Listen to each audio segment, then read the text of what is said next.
What is up? What is good in the neighborhood? This is the Stream Channel, man. This is going on the Stream Channel right here. 15 rappers who got attacked in prison. Lord have mercy. I've been itching to do this one right here. Why would you want to be a rapper and acting like you're a gangster, showing guns and all this stuff? Do you know that is what's going to get you in prison? Anyway, y'all hit that subscribe button. Hit that bell. Let's check this bad boy. One rapper got poked up for being affiliated with the wrong gang, and another lost his life seconds after leaving jail. Start off with Money Sign Suede, because rapper Money Sign Suede was locked up serving 2 years and 8 months in Soledad prison for a gun charge. Before getting booked, Suede told everyone in the interviews that he wanted to leave the gang life behind, suggesting that it might have been part of his past, and word on the street was that he didn't want to change when he got locked up. According to what inmates were saying, Suede wasn't rocking with the prison politics and wanted to serve his time alone without having to gangbang. But the Sereños gang wasn't so happy with that, and they ended up costing Suede his life. It's also been reported that he spent a lot of time talking on the phone with his girlfriend, and some say that he had conversations that made some gang members feel like he was dry snitching on them. Just a few months into his sentence, things took a turn. One day, prison guards conducted their routine inmate check, but during the check, Suede didn't show up. So they searched all over the prison to try to find him. They eventually ended up finding Suede, but unfortunately, he was unresponsive in the shower and was bleeding heavily with a wound in his neck. The staff instantly tried to save Suede's life and transported him to the hospital, but it was already too late. A local up-and-coming rapper has been killed while in prison in Northern California. This is a music video from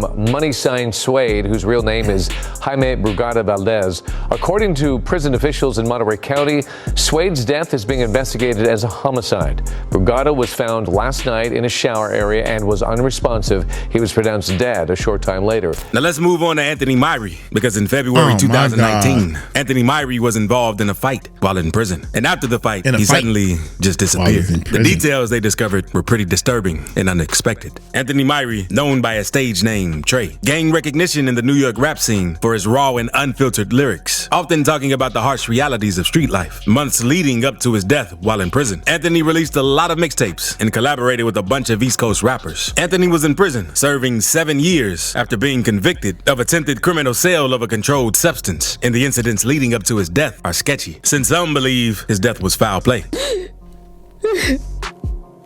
Sade Myrie is haunted by questions without answers.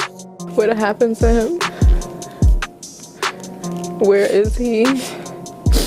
How did he die? Sade's husband, Anthony Myrie, was an inmate at the Green Correctional Facility upstate New York, serving charge. Monday, Myrie unexpectedly died in prison. For his family here in Brooklyn, it is a painful mystery.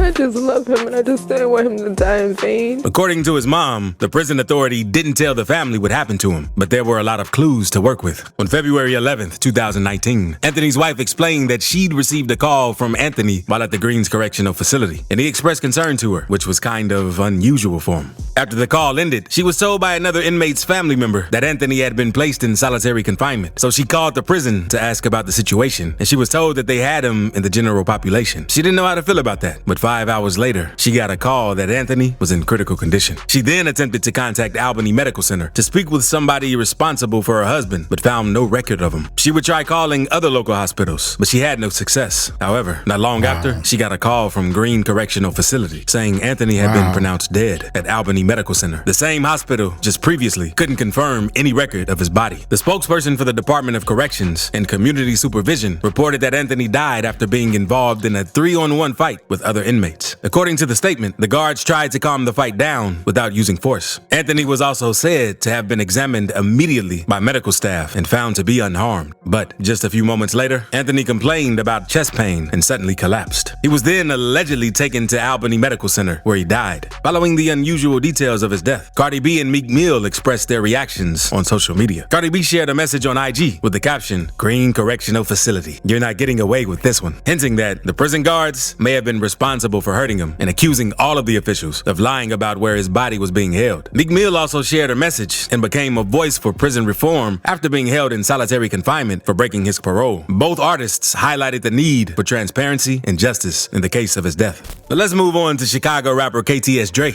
because on July 1st, 2021, Dre was sent to prison for a felony case he had back in 2020. The judge gave him a $5,000 bail, and he was sent to Cook County Jail until he posted bail. And Dre was known for having ops around the city, so once Dre landed in prison, he would link up with his gang. But he had to be careful, since he also had a ton of ops in jail with him, because Dre was a member of the GDs and was also a part of the Chicago gang Kill to Survive. He was a known target in prison, but since he was also surrounded by several GDs, the chances of his rivals taking him out in prison were pretty hard. So they waited for the right time to strike, because on July 9th, 2021, his $5,000 bail was posted, and the news quickly spread around the city and got into the wrong hands. On Saturday, July 10th, when Dre was released from jail, he was in a good mood. He recorded some videos and took some pictures with his people. While leaving the facility, things took a turn, because two men from two vehicles suddenly stepped out and started firing, showering Dre and his people with bullets. His grandmother was hit in the knee, and an innocent bystander was also grazed in the mouth, but both survived. But Dre ended up getting hit a total of 64 times in the face and torso and passed away immediately at just 31 years old. No one has been arrested for his death, but many say it was the work of the NLMB getting revenge on KTS Dre for dissing their dad and messing with him.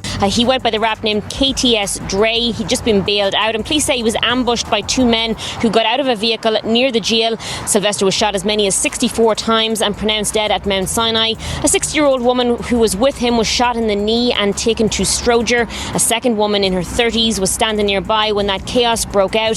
She suffered a graze wound to the face. She was taken to Mount Sinai as well, and both women were in good condition at last check. The clips went mega viral because Dre and his people pressed some NLMB members in the early days of Chicago drill at a McDonald's. Y'all ain't gotta go no work. We finna get some McDonald's for we ain't on that with y'all. Y'all good. These no limbs, man. No limbs. Back there, he don't work here. Where you going? He don't work here. Come back there. He don't work there. We ain't no time when y'all good, shorty. Shorty, y'all good. Right now. Say what? Say it. Hey. Ain't no unzipping enough, shorty. What? Say it. Don't be scared, little fuck. Don't be scared. Now, let's move on to Casanova, because in 2023, for his involvement in gang activity, the New York federal court sentenced Casanova to 15 years in prison. Now, Casanova had made a big mistake while in jail that would have made his time there harder. His life took a turn when he was indicted on a RICO charge alongside 17 others due to his alleged involvement with the blood gang Untouchable Gorilla Stone Nation, where he was the leader. In June 2023, Casanova asked the judge for a lighter punishment, saying he wanted to leave the gang he was part of. He promised to tell everyone he wasn't in the gang anymore. His family and friends also wrote letters to help him get a shorter sentence. But because of this, the gang got mad at him and started going after him. In that same month, Casanova got into a fight with another inmate, later identified as Ulysses Lugo, in the recreation area of the detention center. The authorities said it lasted for about a minute. At that time, Lugo was seen lunging at Casanova and poking him repeatedly with a sharp object before other gang members joined in. He tried to fight back and managed to poke Lugo several times too, but in the end, Lugo's did Casanova bad. The attack was swift and brutal, with Casanova sustaining multiple wounds to his head and neck. And thankfully, Casanova made it out of this situation alive, because everyone knows he could have gotten killed in prison due to how brutal this situation was. The self-proclaimed blood gang member who pleaded guilty to federal drug conspiracy charges last year was involved in a vicious fight yesterday at the Essex County Correctional Facility in Newark. These internal reports from correction officers say Senior was slashed with a weapon by another inmate, Ulysses Lugo, and then chased him down with the help of others. We spoke with one officer who responded to the scene. Inmate Lugo, you couldn't see his face because he was saturated in blood. You couldn't see it at the time because his whole face was saturated in blood and his whole uniform was saturated in blood.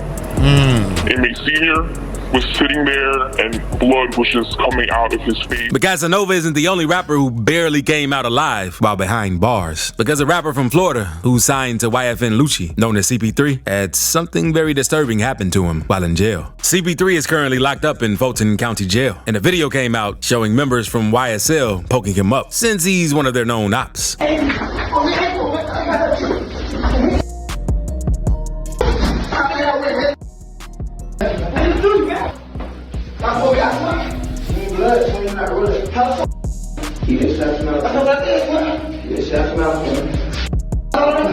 Thankfully, CP3 didn't end up losing his life, since it seemed like they really wanted to take him out. But YFN ended up getting back at YSL due to what they did to CP3. Because not too long after that video got released, another video came out that showed a YSL rapper tied up and getting whooped by some YSL members.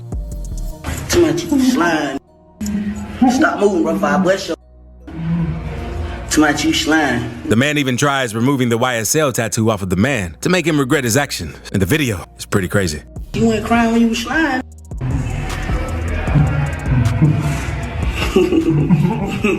Now, let's move on to Chicago rapper 051 Freaky, because all the inmates were in a holding cell, and while in the cell, everything was all good until King Von noticed his op 051 Freaky. Once he saw him, Von slipped out of the handcuffs and headed toward Freaky. Freaky tried hiding, but Von caught him since he couldn't do much and knocked him to the ground. Two other inmates joined in to help Von, and thankfully, prison guards came to the rescue and broke everything up, because if not, Freaky most likely would have gotten beaten to death by the rival members. But after the altercation broke up, Von and Freaky were both removed from the bullpen, and one thing that left everyone confused was how Von was able to get out of the handcuffs. You could even see that he was cuffed, correct? Because you could see the marks from the cuffs on his arm. How'd you get out of your cuffs? How'd you get out of your cuffs? How'd you get out of your cuffs? Oh, you know. You thought you were still in them? I thought I was still in them. Are you done with lying? I'm not gonna put a case on you or nothing. I just want to know, man. No, I just got home. The reason King Von attacked Freaky was because he had a disrespectful tattoo on his arm saying F L.A. Capone. After the fight, the police wanted a statement from Von and Freaky, and this is what Von had to say. You don't want to explain what happened? Do not. You refuse to give a statement? That's my statement right there. I ain't doing it. Mr. I ain't do it. He did not do anything. Anything else you want to add? No, that's it. Mr. Howard, you want to explain what happened? Slight incident. It's nothing though. It was nothing. Anything else you want to add? Do you have any injuries? But 051 Freaky isn't the only op King Von has that almost lost his life while behind bars. A video hit the internet of known Chicago rapper FBG Butter getting into a brawl in the hallway while he was in jail. It seems like the guys were about to gang up on Butter once they noticed what was going on. But thankfully, police were on site and instantly broke things up right away before Butter ended up getting harmed badly.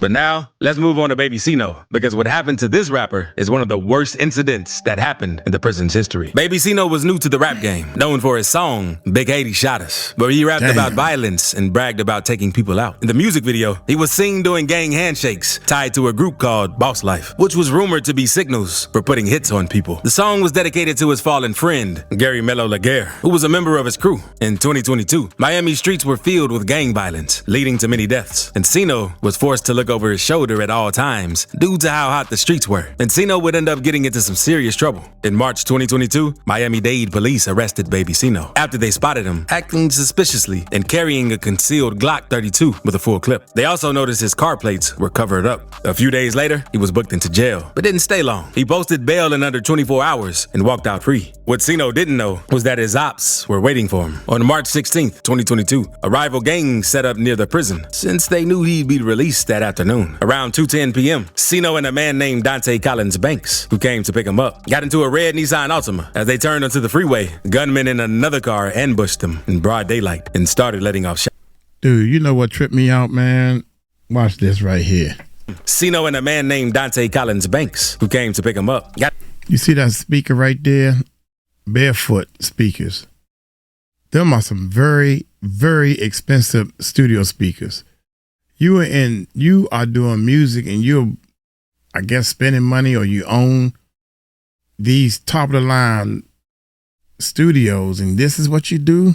Got into a red Nissan Altima. Cool. As they turned onto the freeway, gunmen in another car ambushed them in broad daylight and started letting off shots. The shooter sprayed the cars with bullets, causing it to crash into a barrier wall. Cino was hit at least 40 times in the head and died instantly.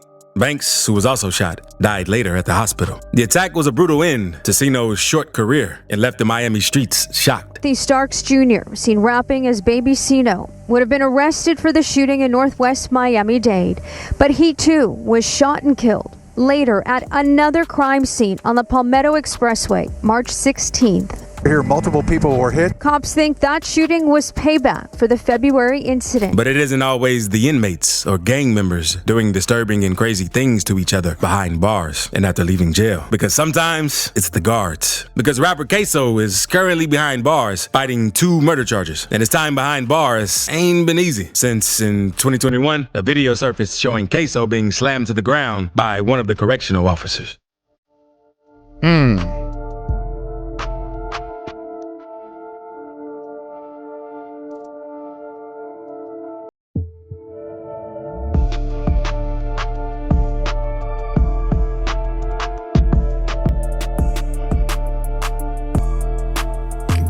You got your hands handcuffed behind your back and you still trying to fight. He posted a video on Instagram showing the situation. After seeing the video, Queso's grandmother even filed a complaint with the prison, but officials responded by saying no evidence was discovered to substantiate misconduct on the part of the member. According to YNR Slugga T, another rapper from Jacksonville, this ain't the only altercation Queso's been involved in on the inside. Slugga T is affiliated with Fulio and is one of Queso's ops. And in a video posted on social media, Slugga T claims he beat Queso up, and now he's afraid of him. Everybody asking where Queso. Man, that took up through there, man. I done beat that already, man.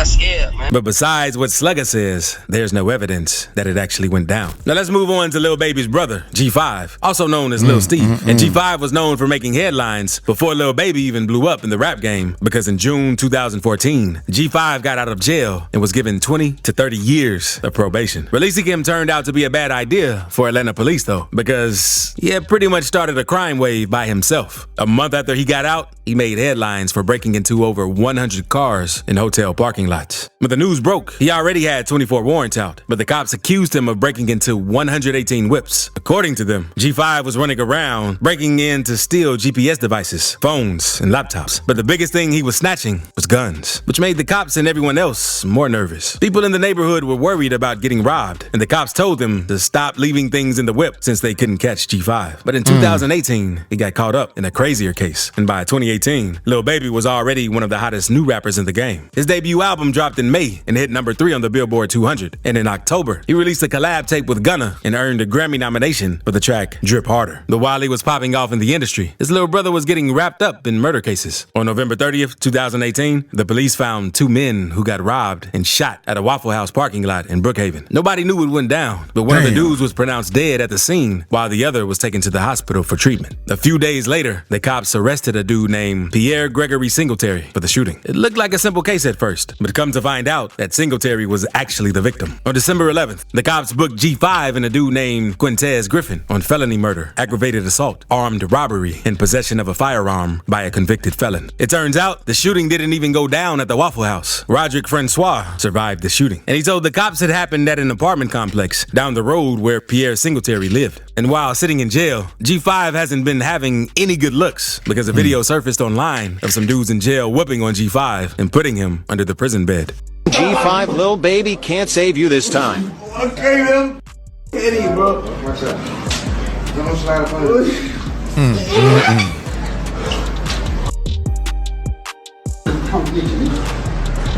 Damn, the caption man. also says, looks like Lil Baby can't save him this time. So there's no telling what G5 didn't do to one of those dudes' loved ones to end up in this position. Now let's move on to Rwandan rapper Jay Polly. In April 2020, during the peak of COVID-19, Joshua Tuishimi was arrested at his home for hosting a party in violation of COVID restrictions. He was later hit with drug charges and accused of possessing a fake negative COVID certificate. However, many believe these charges were just a cover for the government to target individuals seen as enemies of the regime. Jay was the top top Rwandan rapper who spoke out against General Paul Kagame's leadership, an act that many Rwandans believe was met with harsh punishment. Jay Ply was detained in Magere prison, which raised suspicions since drug offenders were typically sent to a Waiwa Correctional Center, and COVID violators were taken to stadiums for education, fines, and release. Instead, Jay spent 5 months in prison, with his court hearing delayed for over a month. On September 2, 2021, Jay was rushed to Mahima Hospital in Kigali in a critical and unresponsive condition. Despite the doctor's efforts to save him, he tragically passed away shortly after. Later reports revealed the cause of his death, since prison guards had forced him to drink a deadly mixture of sugar water and methanol disinfectant, beating him to ensure he consumed it. The effects were quick and devastating. Minutes after drinking that, Jay lost his eyesight and collapsed in extreme pain as the substance destroyed his liver and kidneys. By the time he reached the hospital, it was too late. Jay's death wasn't an isolated incident. He was the fourth rapper critical of General Kagame's regime to die in prison within 2 years. In February 2020, Kizito Mahigi died in a similar circumstance in the same prison, followed by Emmanuel Gasakure and Kalisi Mupende. All four rappers were known for speaking out against the government, and all paid a deadly price for it. And while in prison, you gotta be careful what you do, because you never know how far some of the inmates are willing to take things. And Crip Mac had to learn this the hard way, and ended up losing his tooth during a crazy fight with a blood member. Crip Mac explains the fight in one of his interviews with Cam Capone News. I look over, yeah, I'm big. I'm 6'2", 270, I'm big. You're a big dude. But this mother 6'4", about 320, 340. You fight me? On Hustlers. A blood. From the west side, named Brazy. We got it, you fight me? That mother 6'4", about 340, but on swole, because he just did 15 years upstate. We get down, cut, we get it. It's a good round on Hustlers, cut, drop me. We get down again on Neighborhood Crip. Cut hit me with some hard cut, knock the teeth out. I'm like, oh, come on. But speaking of fights, one rapper attacked an interviewer for speaking, invading his privacy, and another taught an interviewer a lesson for trying to be cocky. So click this video to see rappers' most heated interviews of all time. Oh my God, man. That's Whack 100 and that little boy. What's that little boy name? God dang it. Oh man, I can't remember his name. Anyway, man, I'm gonna get on up out of here, man. Hey, I'm letting y'all know, man, that street life ain't where it's at, man. Unless you just don't mind passing away, I guess. Y'all hit that subscribe button, hit that bell, take it light, take it slow. Tell them Uncle Mike told you so. Peace out.